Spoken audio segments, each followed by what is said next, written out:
Welcome back to the Armchair Attorney Podcast. I'm your host, Matthew Leffler, a real-life lawyer and an adjunct law professor, and from time to time, someone who screams about things on the internet. Now, there's one thing people know about me. There's maybe two things people know about me. One, that I love to scream about things on the internet. I tend to be okay at that. But the thing that I love more than anything, other than my family, of course, are trailers. Oh, yeah.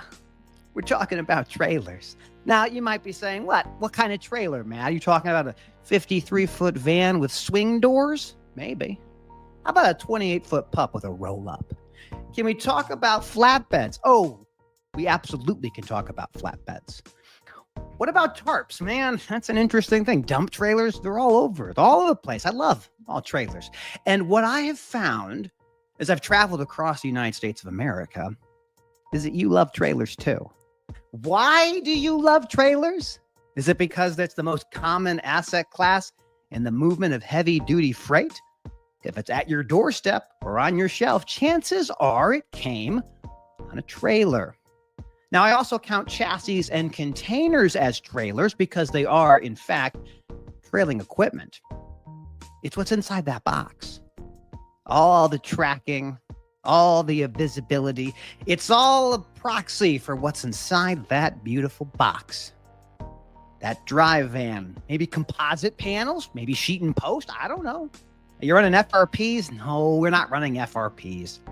Now, I'm excited because today I get to talk about trailers. And as many of you know, nothing gets me more pumped about supply chain than commercial trailers. But before we can get to my very special guest, I have to do a quick shout out to the folks that help make this thing possible. First and foremost, DAT Dial-A-Truck since 1978. 1978. DAT has been helping truckers and brokers discover more freight. They have been on a tear, or so I've heard from my good friend, Mr. Ken Adamo. Convoy, Outgo, Trucker Tools, remaking the supply chain one deal at a time. And of course, my great friends over at Genlogs, Ryan Joyce and his team. Oh, they have cameras. And cargo theft is not going away. It's estimated to be a 35 billion, that's billion with a B, annual problem. It's not just opportunistic threat, it's strategic cargo theft. Criminal cartels trying to take the things out of what? Out of trailers. Yes, it all ties back to trailers. Now, I am pumped because the guest we have today, Josh Allen, is not only a supply chain guy who's been in this for a minute, he's also the chief commercial officer for one of the fastest growing 3PLs in the United States. It's not just freight. It's not just warehousing. It's not just trailers. Oh, buddy, it's logistics. So without further ado, allow me to introduce to you my good friend, Josh Allen. Josh, how are you? Greetings. Thank you. That was great. Great opening. I have been rehearsing that every single day since we first set this up, so I appreciate that. It is so good to have you, but for folks who don't know who you are you and what do you do? Yeah, well, for starters, hopefully nobody was dialing in hoping to see a Buffalo Bills quarterback. If they were, for those of you that were dialing in for that, I think it's on a different channel. So I'll let you move on to that one, unless you want to hear me, this Josh Allen, talk about trailers and anything else that comes to mind, Matt. I know my audience, and they want to talk about trailers. I guarantee you that. All right, so how'd you get into the business, Josh? How'd you get into transportation and logistics?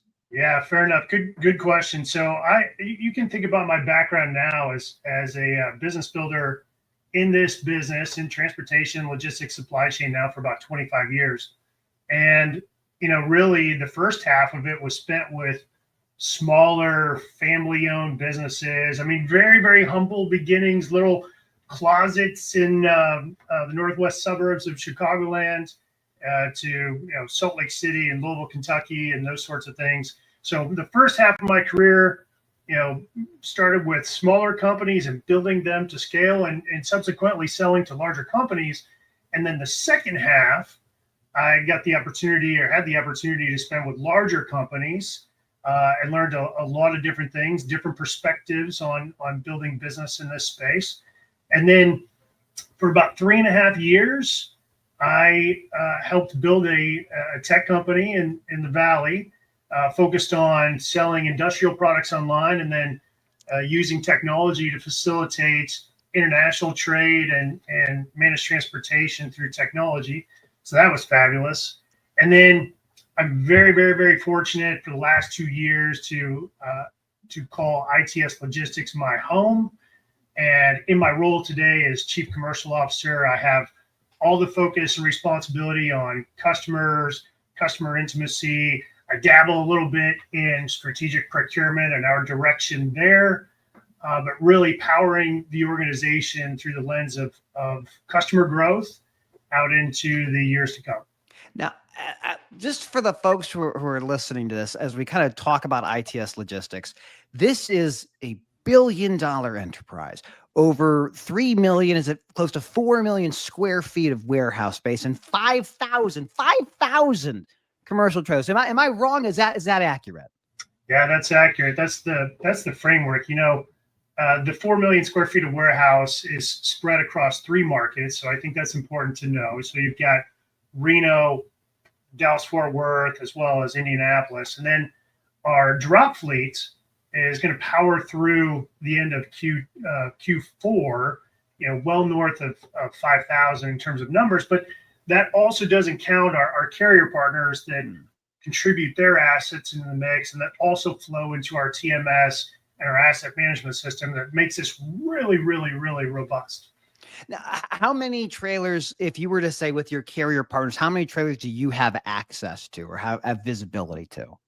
Hundreds of thousands. That's incredible. See, this is why we're here. Now, let me go in the Wayback Machine. So you're saying you're in the northwest suburbs of Chicago. I myself am a northwest suburb of Chicago, northeast, I would say, Vernon Hills. So what were you doing in the Chicago suburbs? Because everyone looks and says, oh, you're from Chicago. It's like, no, I'm not. I'm from the burbs. But whereabouts were you at? Yeah. So, well, originally I'm from Kansas City, and my dad had a business in the industry, and he actually had several. He started a couple of trucking companies in Kansas City, and then ultimately moved to Chicago and decided to get into the brokerage game.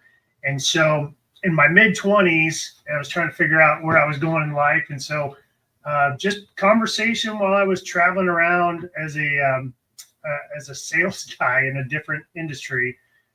He said, hey, listen, I need some help. I need somebody that understands how to sell. I need somebody that understands, customers and that sort of thing. And I think you'd really like the freight business. It's a people business, and why don't you give it a try? And so there I went.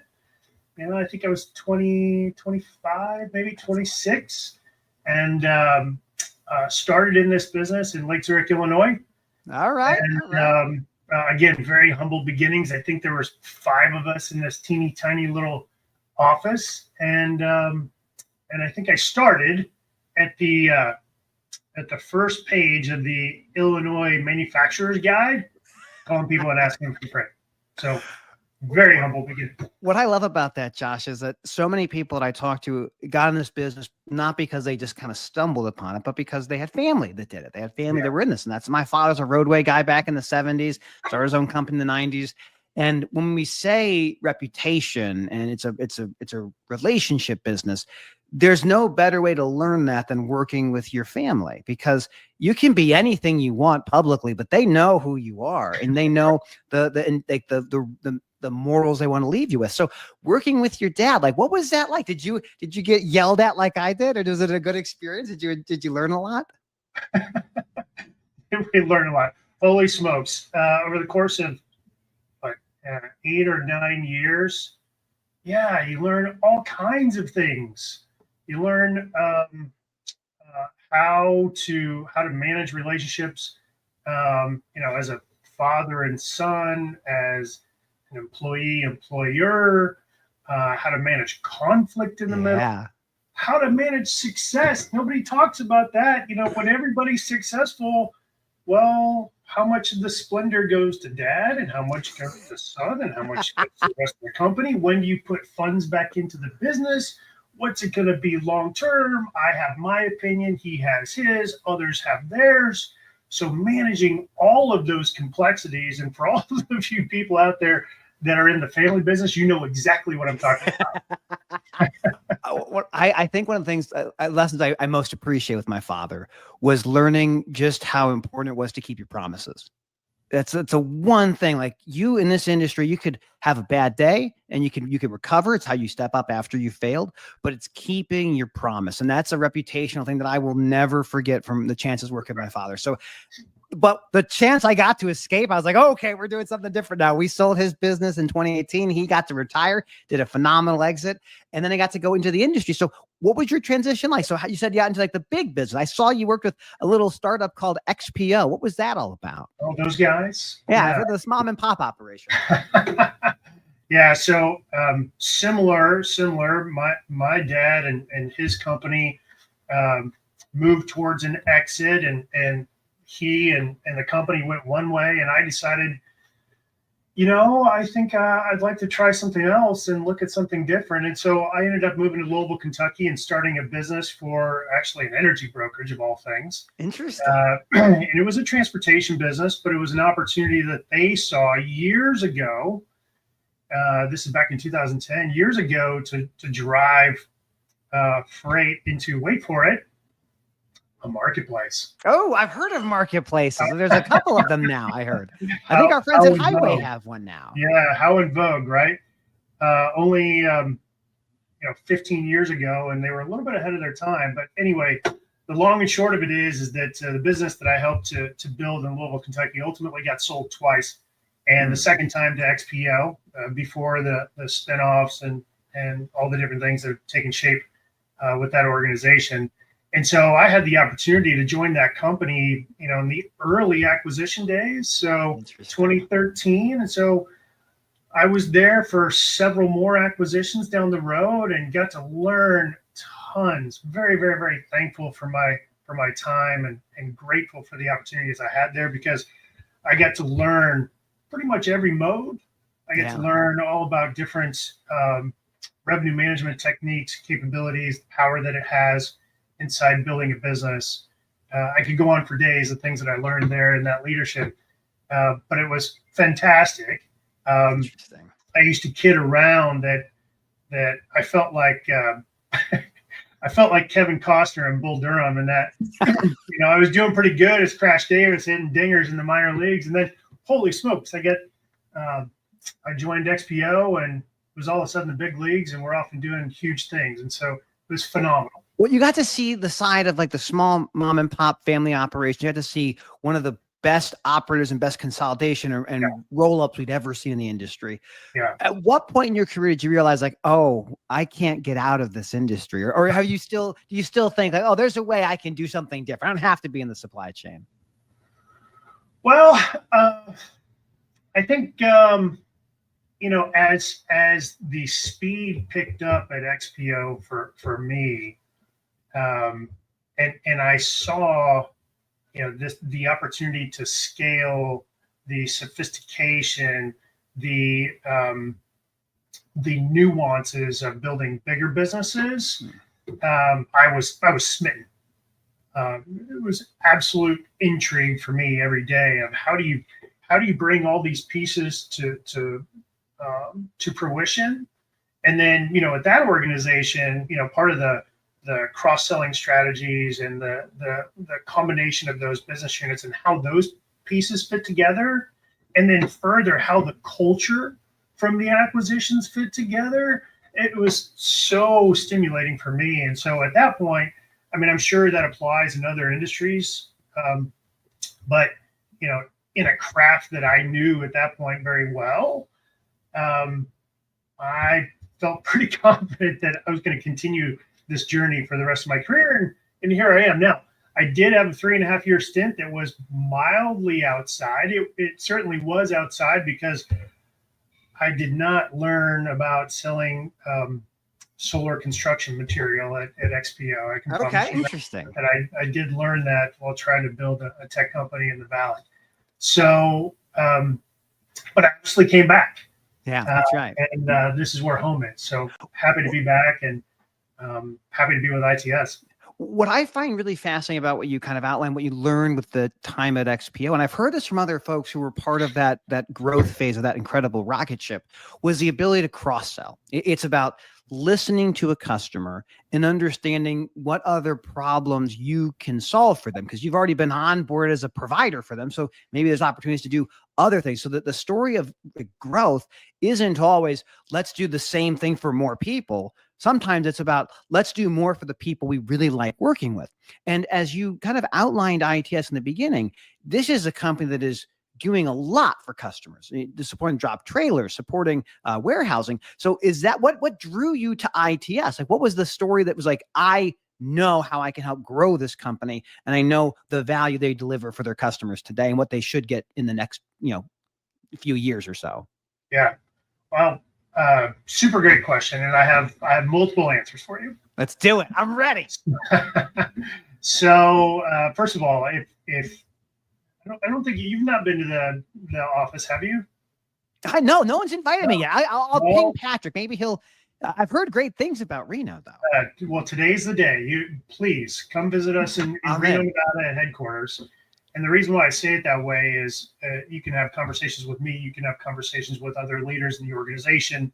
You can visit some of our other facilities. They have the same passion. You'll feel the same vibe. But once you get off the elevator at one of our offices, you are met immediately with an infectious culture that doesn't quit. That's right.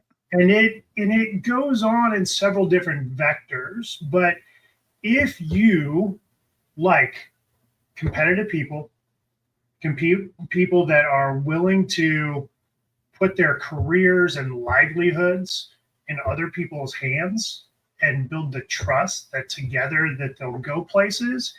If you like that camaraderie, if you like being on a team, if you like competing, if you like winning, you will like ITS. So that's number one. The culture is phenomenal. I could go on for days about some of the things that we do in order to sustain that culture and drive that culture on a daily basis. But culture number one.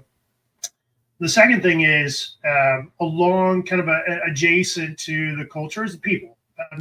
There's tremendous people inside this organization, the leadership, the ownership, the people that are serving our customers every day, both inside our transportation centers as well as our fulfillment centers, driving our trucks every day. The people are phenomenal.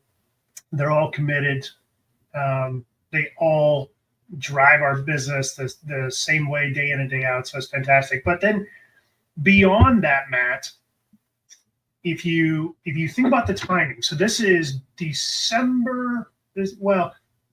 I'm interviewing in Q4 of 23, right? Oh, that's an interesting time. That's a very interesting time, right? So the market is no good, and you can see that it's no good. And I can't remember if people are talking about, it's going to bounce back in 24. It's always the second half of next year. It's always the second half of next year. That's right. And so it's on this downward slide, and everybody is feeling negative about the situation. I come into ITS, and so I get off the elevator, and they've got this passion. They've got the music going. Everybody is hyped. Everybody is ready to go. They're going to win no matter what. And they're investing in the business. Yeah. You can't pick up an industry periodical and not read that people are taking jobs, off the shelf. They're taking jobs away. They're installing AI agents. They're just making cuts to make cuts because they feel like that's the way to accomplish their financial goals. These guys are doubling down and tripling down. They are hiring more people. They know, and subsequently we know, that the fuel to this organization and doing the right things for our customers and for our business is continuing to hire individuals into our transportation centers and developing that culture and that talent that delivers the service that we need. It's that culture of continuous improvement. Like you're not sad. If you're satisfied with how everything is right now, you're in the wrong business. Like That's this right. is about how do I grow? How do I make sure I'm enabling my customers to grow so that That's I can right. see how that investment when others are pulling back is something that would be really appealing That's to right. folks. So investment in people, investment in capacity. Again, people are taking chips off the table late 2023. These guys are saying, we feel like there's opportunity to expand. We feel like the customers are giving us feedback that say, if you will put investment in these categories, you're going to be rewarded. Maybe not specifically, but directionally, yes. And so ITS is investing in additional distribution centers. And so I think it's worth noting, people don't know, all of our distribution facilities are multi-client in nature. We don't have dedicated facilities. They're not, it's not a business that's out 3 years out the curve from a sales pipeline standpoint that is just selling a dedicated building that we happen to stand up specifically for a customer. No, they're multi-client. They are multifaceted in terms of omni-channel, e-commerce, industrial fulfillment. They're pretty dynamic. So very, very cool. But we are building it in advance. We're investing in it in advance. And then thirdly, the investment in the trailers. Yes. Very, very strongly that this solution is a differentiator. And so, yes, we can partner with carriers and they can provide equipment. We can have technology over the top of it that helps us keep track of whose and where they are. But hey, we're going to put our own skin in the game, put our own trailers into the mix. And between the two of us, we have this 1-2 punch and very, very powerful and commanding capacity stack. And so all the while this is going down in 2023, and I'm looking at these guys, I'm saying, yes, gotta be here. Well, I want to pull a thread here on trailers because a lot of people think I love trailers in a joking fashion, and to an extent, I think everyone should love them. But I'll tell a brief story on how I look at what you all are building with ITS. Please. So my father had 4 kids. It was Josh, Matt, Jackie, and Outsourced Fleet Services, and we all knew who the favorite kid was. It was Outsourced, but what Outsourced saw was this new type of enterprise, and it was the enterprise of companies that were getting away from owning everything and looking to outsource certain things. And his first customers, the longest standing customer, was a company called Roadway Package Systems, RPS. And RPS, for the folks who are in the business, it was RPS, then it was Caliber. And their model was they're going to own the trailers and they're going to own the warehousing distribution, but they're going to outsource the transportation. They're going to outsource the mechanics. That company became FedEx Ground. And what Ground saw was that they needed trailers, but everything else was something they could maneuver on and orchestrate. And I think what ITS has done is followed a very similar thought process. Like your customers benefit when you have trailer capacity. And to your point about where people are investing in automation and AI agents, like you can't automate a trailer. You can't automate a trailer. You have to have it. And if you're going to help your shipper customers manage their freight, you ought to probably know how trailers work. So when you get in there and you see that they are in fact investing in this type of equipment, you can tell it's an innovation mindset, which is we know where the future goes because all of the promises of the connected supply chain are predicated on connected, well-maintained trailers. You can't have autonomous trucks without well-maintained trailers. So I love trailers and I love what you guys done. But what I didn't know, and I shame on me because I try to be up to date with all this, you have way more trailers than I thought. I mean, you have a lot of trailers. Is it 5,000? We said 5,000 right now are under, like you guys are having those trailers. That's what you're using today. That's right. That's incredible. That's incredible. Right. It's been a growing enterprise, as you know. I think when I started, the count was far less. But listen, customers and big shippers are defining the path, right? This is not, hey, wouldn't it be great? Wouldn't it be great if we just had all these boxes? We just go buy all these and we go look at them, and we're gonna mobile warehouses. That's what they are. They're gonna be so pretty and they're great. No, the solutions are appropriate. The demand is there. And in a market that is suffering from an overarching and a macro demand standpoint, there are still solutions needed to optimize and to create efficiencies for shippers. You know, people ask all the time about, oh, how do I become a shipper of choice? Well, you know, you unlock some of the chaos in the yards and in the docks, and you do a lot of that through trailer utilization. 100%. And so it works. It works really well. Shippers know it works really well. This is not something new, but what is a little bit different is this hybrid approach. And when I say hybrid, I'm saying that we're delivering an isolated asset, we're delivering a trailer asset of ITSs, and then we're utilizing third-party power in order to facilitate the movement. And by definition alone, that hybrid connection of different power and then own asset, it's a different solution that has a different costing. It has a different methodology. It has different slack, but it provides, you know, the flex that a broker needs and the consistency of an asset-based carrier. Absolutely. What I find so interesting, so I come from the asset-based world. So my dad, his time was roadway, and then it was airborne, then it was maintenance for companies like Old Dominion in Pitt, Ohio.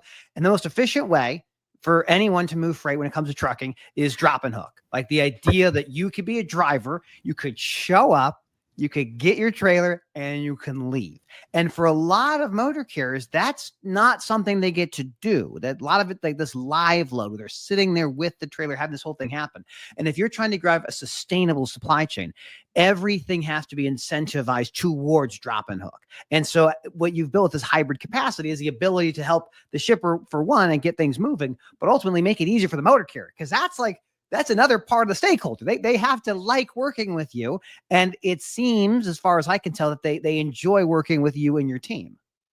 Yeah, that's right, Matt. So think about it this way. It's also an opportunity for them to build a business with a different cost structure. That's right. And as we expand, as we take on market share, as we evolve with customers that have growing enterprises, those motor carriers, and we have a relatively small universe of carriers that we utilize because for a myriad of reasons, which I'm sure you can appreciate, but it allows them the opportunity to build and grow a business of their own. And we have stories for days of folks that started with 1 or 2 trucks and are now up to 50, or they're up to 75, and they built their business alongside of us as partners. And it's a great story. It's a good story to tell. What gets me excited about this is like what everyone wants in the supply chain is for everything to get safely delivered on time and undamaged. And we have challenges when it comes to having driver capacity or regulations. But what we know for sure is happening is that if the trailer is there and it's loaded and it's well maintained, you're able to get rocking and rolling. And that takes out so much of the cost of your time and your resources. Let's forget about this market, because this market's a little interesting. Let's talk about the future, because I'm looking ahead. ITS is now offering, you have the warehousing, you have the trailers, you have the hybrid capacity. Do you see temperature control playing here? Are we looking about temp freight, or is that outside the purview for now? I don't think it's outside the purview. It's not something that we're doing in earnest today, but we do like the opportunity. But again, it comes down to designing the networks and using these appropriately, right?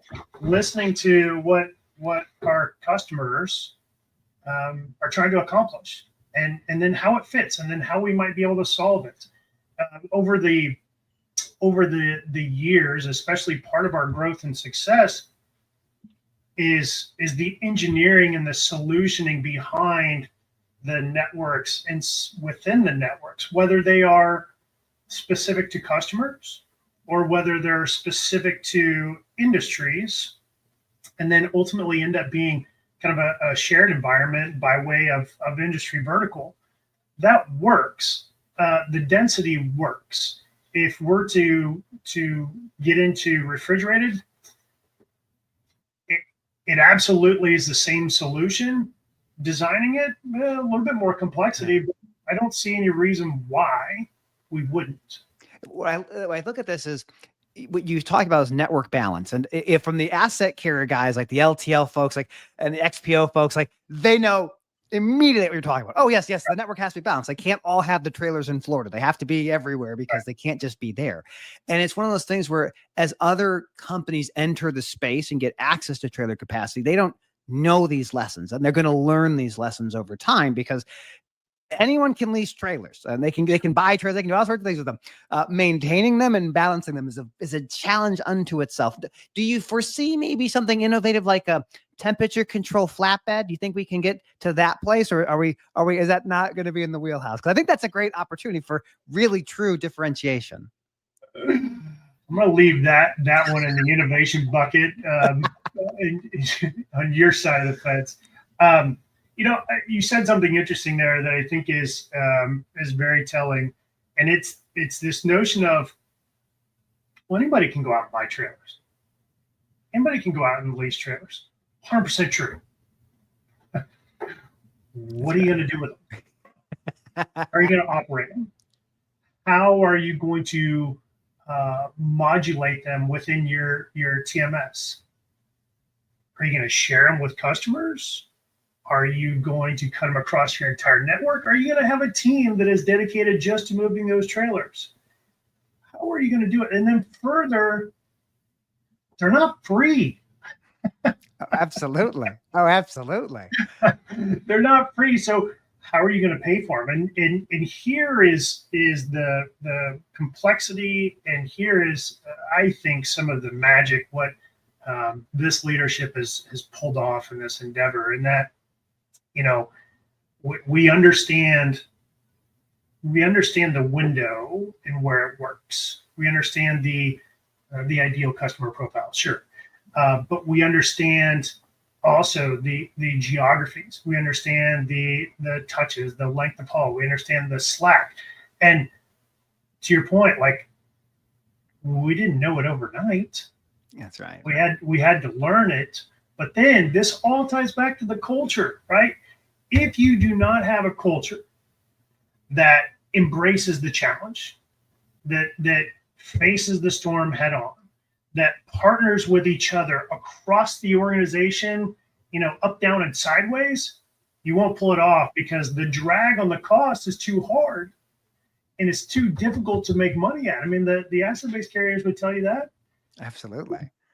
So if you can knock down those walls with a winning culture, then you've got a fighting chance at it. Well, I think we have some great tailwinds behind you, because for sure, I think, as you talked about, like your time with XPO, I mean, there's the old days, it was Yellow, Roadway, and CF. That's who moved everything. And CF became eventually Conway, and Conway eventually became XPO. But the people who understood how to maintain and manage a network of 10, 15, 30,000 boxes, those are not here like they used to be. And so shippers have made it clear that they're shrinking their private fleets. Now, they for sometimes they go, I'll keep my own private fleet. And they realize the liability involved. And like, oh, that's not what I'm going to do. And you see the asset-based carriers struggling in this economic environment.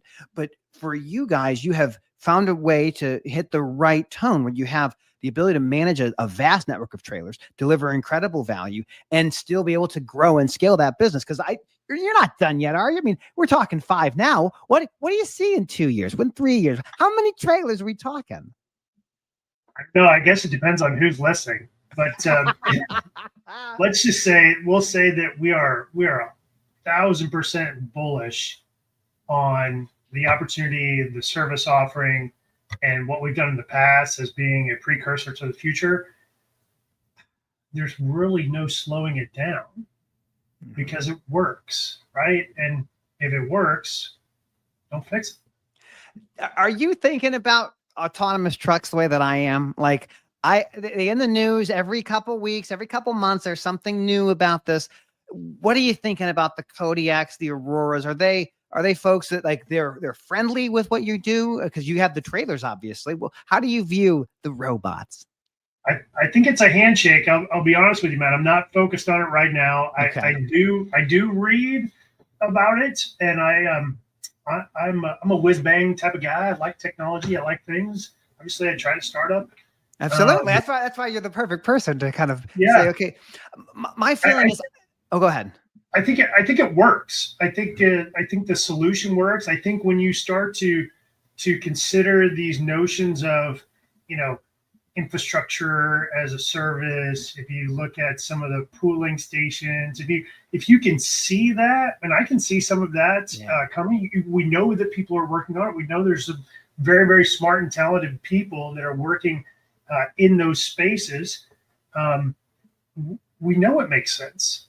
We know it makes sense eventually, and to think that it's never going to be here in my career, I think is foolish. I'm with you. My feeling is, as time goes on, when I look at automation, I put in the autonomous trucks, the AI agents. Like if you can offshore it, you might be able to automate it. This trend is what doesn't require us to consent. It's like containerization in the 50s and 60s, like deregulation in the 80s and 90s. This is the next big era that's coming for us. Not tomorrow, but in certain places, you say, oh, Houston to Dallas, sure, we can run an autonomous truck for now. It'll be interesting to see what the FMCSA does. But I want to talk about a more pressing issue. We have seen this incredible rise of cargo theft and fraud. I know you're close to the team at Highway, and they've done some incredible things. I got Genlogs as a sponsor. How is ITS viewing this epidemic, and what do you think the solutions look like?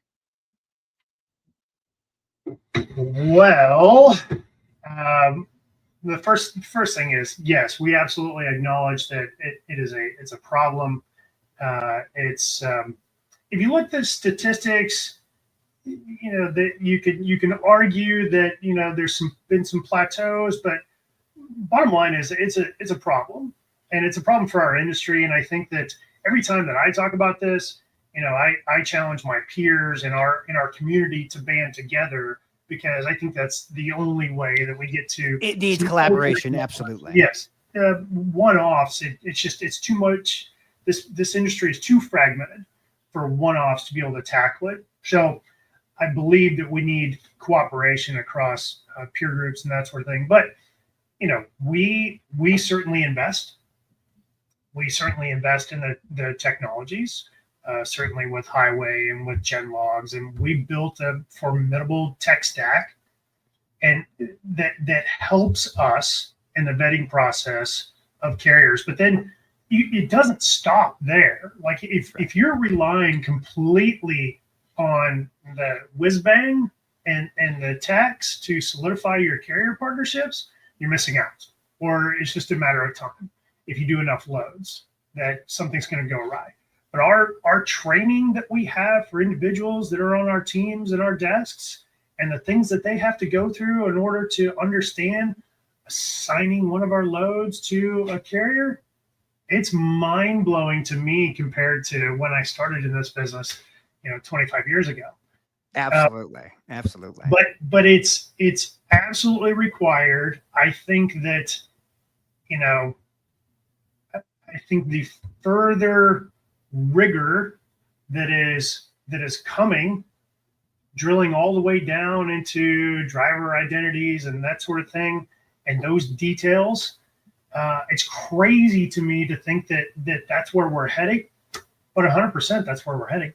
Yeah, I think one of the pieces that I think gets left out in this conversations of cargo theft and fraud is connected trailers. So in the United States, for example, we have about 5 million trailers, and about 1/3 or so have some form of tracking, telematics that pings at some interval. Yep. But the folks that invest in the right trailer with the right tracking, we've seen reports now of spoofing ELDs, people removing like the Orbcomm or the Skybit device off a trailer. But we're seeing the value of a connected trailer, maybe not for stopping the theft, but being able to recover the freight. And so it's one of these interesting paradigms where 20 years ago, you say, I can tell you what a trailer is twice a day. You'd be like, that's magic. That's gotta be sorcery. And now it's like, I can tell you what the tire pressure system says and where the trailer is every 4 minutes. It's like, oh, right. It's a new paradigm. So your investment in the innovation side for your customers, because they want to know where their trailer and their freight is also one of the ways you can combat strategic cargo theft, insofar as you can say, we know where the trailer is. Maybe we know where they're going to be orchestrating. But to your point, this is criminal cartels that are transnational. It's a totally different environment than it was 30 or 40 years ago. That's right. I do believe that part of the future that we haven't tapped into yet, but it's just around the corner, Matt, is the forecasting and the predictability of what is going to happen, where that trailer is going to be based off of the data that has been created along the way. But that 100% is coming, and I think that will be telling and be very, very powerful for all of the stakeholders in the mix of this business. Yeah. So if you know where the trailer is going to be tomorrow and in a week from now and 2 weeks from now, because you've built the network knowing where these things are going to go. The only issue is, like, God forbid the criminals figured this out and like, oh, well, we know to be at this travel center. We're ready for this one. But this is the thing of like the cat and mouse game. We continue to innovate as they are chasing right behind us, trying to do the same thing. Yeah, 100%. Now, as we look ahead, like, what are you most excited about for 2026? Like, what has got you going, like, this is the thing I'm excited for? I tell you, my biggest passion in this business, and probably in any business, just as a business builder now over the years, the thing that gets me most excited every day is empowering futures. We use it as a tagline for a lot of the things that we do at ITS, but my favorite thing in the world to do is to create jobs and to create opportunity and to help other people get to where they want to go. That could be, by adding, individuals into our organization and helping them build a career. It could be helping people at the final stages of their career put a cap on it or a nightcap on it. It could, whatever it is, but helping people accomplish their goals is typically what I'm most passionate about. Now, if you want to ask me, intellectually, how am I thinking about 26 and what am I looking forward to understanding? I'll tell you, I'm on bated breath about the market. And I'm very curious to see how everybody is going to play in the Q1 RFP or RFQ period. There will be a lot of theories out there, especially as the capacity continues to dwindle off, especially as we have more head fakes throughout the rest of the year on capacity crunches. I'm very curious to see how people treat the pricing engagements in Q1. And so I'm intellectually queued up about that, but my passion is for the people and helping them get to where they want to go. That's incredible. For me, I'm most excited about my twins being fully potty trained. I'm really excited for that because having 2 sets of diapers for 2 different sizes is a supply chain crisis every day. But I do think we're going to see some interesting things happen over the next few months, both in the legal and regulatory framework, that'll help kind of give us better visibility into what next year looks like. It's a blessing and a curse to live in interesting times, and we are living in very, very interesting times. Are there any conferences you got coming up that you're excited about? I think we are. I personally am not on the circuit for the rest of the year. Well, I'm thinking about putting together a trailer conference. Maybe we can have a conversation about that. That might be something people get excited about. I think we've let the trailer, it hasn't had a chance to really speak it's in its language. So we'll have to connect on that offline. I think that might be an interesting idea. I think a lot of people would like to understand that. I think a lot of people would be supportive. Well, for people who want to know more about ITS Logistics, or for you, Josh, where can they find you? Where should they go? Well, today you want to go to its4logistics.com to know more about the organization. You can also look us up on LinkedIn. You'll see my friend Patrick and our astute marketing team. They shout from the rooftops on a constant basis. So give us a follow on LinkedIn or any other social channel. Well, I appreciate you coming by today. Thank you for making time. I Of never course. get tired of talking about trailers, and I appreciate you making time to visit with us. And I look forward to having you back sometime very soon. Yeah, let's do it. Thank you very much for having me, Matt. I'll see Pleasure. you in Reno one of these days. Yes, you are invited. Let's do this. Well, thank you, my friend. Josh Allen. Oh, the things you'll move. It's not warehousing. It's not trailers. It's not just supply chain. It's logistics, all the things. You like things. I like things. We all need the things, and the things come in a box, often with doors that swing open like barn doors. And I'm not just glad handing here. I'm telling you the truth. Thank you, as always, for tuning in, for listening to the podcast. If you can, support our sponsors, support DAT, Dial a Truck. 1978. That's right, 1978. If you are new to DAT, you can go to the link in the show notes. That link will save you 10% off the first year of any DAT product, I think. That seems right. I can clarify that later. And of course, my friends over at Genlogs, lights, cameras, action. No, cameras. Watching for action. Freight intelligence. This is a new standard of care for understanding the way freight moves across the United States.